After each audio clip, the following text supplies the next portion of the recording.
Beau Burchell is the founding member and guitarist of the band Seosin, but he's also the producer and mixer behind bands like Census Fail, Era, Moose Blood, Hail the Sun, The Bled, and countless others. One of the staples of Beau's productions are his drum tones, and now you have those same tones at your fingertips. In this video, we'll be going through all the ins and outs of Beau's signature library, but we'll also be testing it on different types of drum performances just to test its versatility. Let's get into it. Let's go ahead and talk about the instrument first so you know your way around all the parameters. So when you pull up the contact instrument, you're gonna see the drum kit, the cymbals. There's 3 different cymbals, but if you just click these arrows, you can see what's offered on each one. Let's take a look at this interface. We have the humanized MIDI. What this switch does is, let's say you program your drums or you bring in a loop and like everything's at 127 velocity, which is the max you could do. With the humanized MIDI button in, when the MIDI comes into the sampler, it humanizes based on whatever note's gained to make it more human performance. If you've already dialed in your velocities to humanize it, this will be a more subtle type of effect, but whether it's 127, it's going to do something to it. Next to that is full mic bleed. What this does is treats the whole drum kit like a real drum kit where the microphones have bleed going into one another. It's just something you can't escape when you're recording a real drum set. When you have programmed drums, what a lot of samplers will do is you will have mic bleed within the overheads because that's how everything was tracked, and you might have some bleed within the actual room sounds, but the spot mics are pretty much dead because it's only that spot mic that was recorded at that time, so there's no blending. With the room sound stuff, when you have the full mic bleed on, every microphone will bleed into another. So the snare will have some of the rack toms in there, the rack toms will have some of the cymbals, whereas when this is turned off, it's going to be just the spot mic, and that's it. Underneath that is our little sub menu where we can select our kick drum, our snare drum, our rack toms, all the drum pieces. And the cool part is you can change the pitch of the drum. So let's say you like the kick sound, but you want it to be a little bit different. So for example, we'll play this track. You wanted to tune that particular shell up a little bit, you can do that right here. Let's say we want a little bit more snappier of a drum.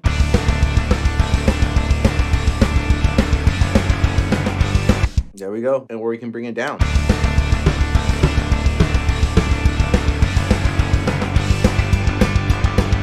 Then we have your close mic sustain, so we have overheads, how much room mic bleed is going to get in there. Then we have MIDI gain settings, and this is more tailored for an electronic drum kit. But if you wanted more gain from the velocity, this is where you would adjust that parameter. I'm not going to touch it because I've already gone ahead and adjusted the velocities on this particular drum MIDI that we're going to be using. Underneath MIDI gain settings is MIDI mapping, and you can choose between notes or numbers. I will say that for the most part, going by notes is going to be the safest bet, so I would just leave that alone, but it's there just in case. Under articulation, you'll see each drum's different articulation that is loud. Snare drum is pretty straightforward. Rack tom is pretty straightforward. We'll go through like something like a cymbal, and you have all this information where you can change it. You see the note that it's associated with, and then you see something next to it, note 2. What note 2 allows you to do is, let's say someone programmed drums in another sampler aside from room sound. If they send you that MIDI and they send you the key map for how that drum sampler uses particular notes to trigger the instrumentation of the MIDI program, you can dial in those notes into note 2, save that as a preset so you don't alter the room sound notes. So let's say instead of D1, the snare for some reason is like F1. If you put F1 in for note 2, anytime room sound sees F1, it's going to say, oh, that's a snare articulation. Let me do the snare there instead. And if you have F1 on another note, it's going to ignore that one because note 2 is going to be the articulation it's going to look for and go after first. Then if we go down here, we can see that there's these 4 tabs. Let's go to mixer. Now there are 16 channels available within the room sound library. Each channel has solo, mute, and a polarity switch. Also, you can see there's up to 5 different slots for different types of effects that you have available. You can show those effects. So if we go here, let's say we go to a different one and you want to see this one again, you can just click here and go to show. We're going to take these off for now. You can bypass these by clicking bypass. If you want to move them, you can just click here and you can move it down or up. So better way to see this is go back filters. Let's say we want to move this slot 5. It will now move that up to slot 5, or you can move it back up to where you have it. Then right next to that, we have reverb sends, and these 4 particular algorithms were chosen by Beau. These are ones that he likes, so those are in here. Then underneath the reverb sends, you have the pre-fader aux send. So you only have 4 aux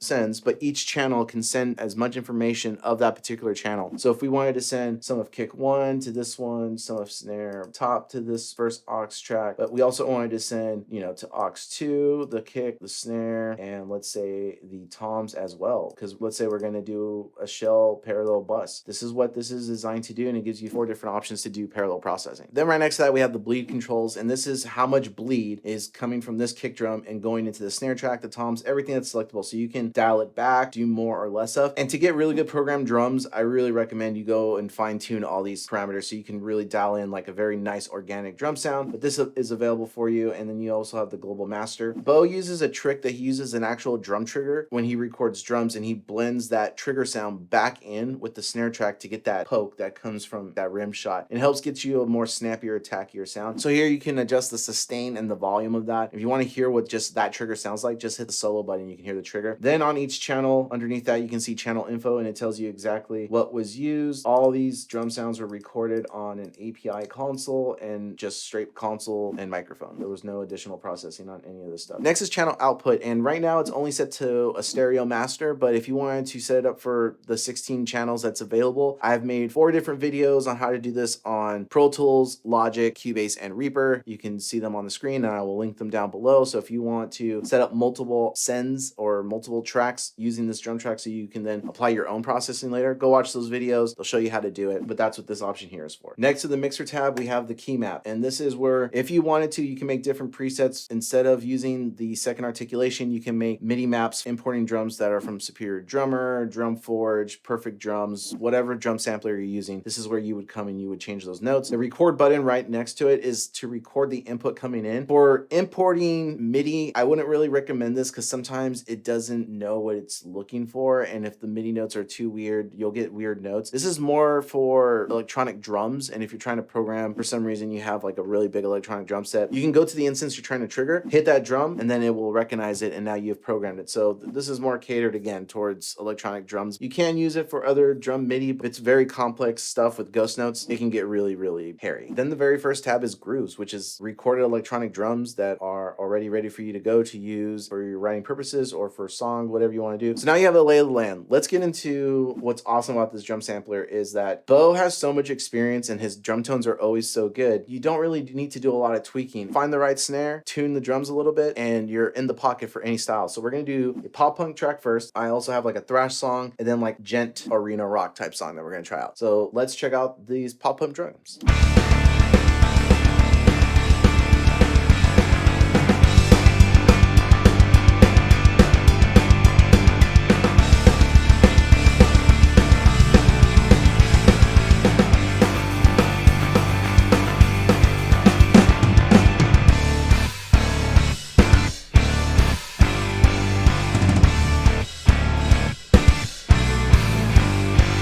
So on this one, I didn't really do much to the drums. The only thing I did was switch out for the dark beauty, which I knew was going to be the snare that in a real scenario always cuts through. And then the other thing that I did in the mixer section, if we go to snare top, I did blend in the drum trigger a little bit. So if we bring this volume all the way down, listen to how we get a little bit more snapback. So I'll bring that back down again.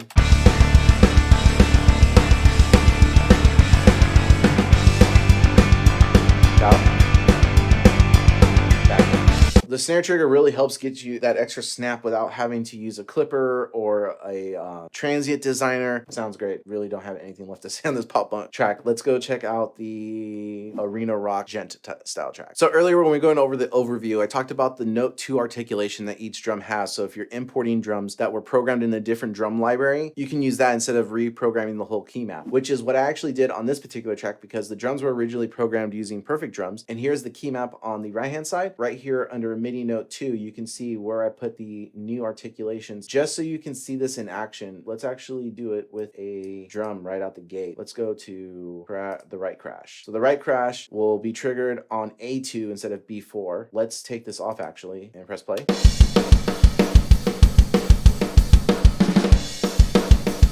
Nothing's happening there, but if we go back and we put in A2,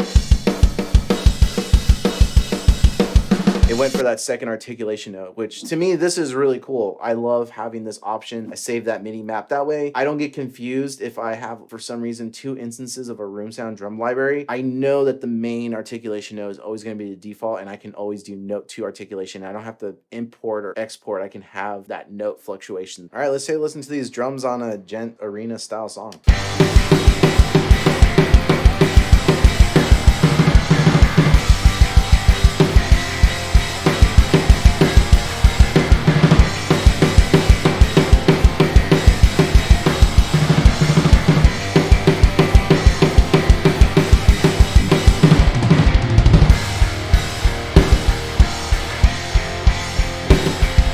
Awesome. So now let's go check out a thrash style track. So while editing this video, I just realized I didn't do a quick walkthrough of this Gen arena style track. So let's take a look at what I did with the Beau Burchell drums on this particular one. I didn't really change anything too much, to be honest. The snare I put on Tempest brass high, and then I tuned that down because I liked the tone, but I wanted to pitch that tone down. And then in the mixer tab, if we go to snare top, I added the drum trigger back in to give me that rim shot snap that I wanted. Brought back the sustain a little bit so it was a little choppier, and I just gave it a little bit more vibe in the rooms to make it sound more arena to my mind. But that was it. Let's get to the thrash track.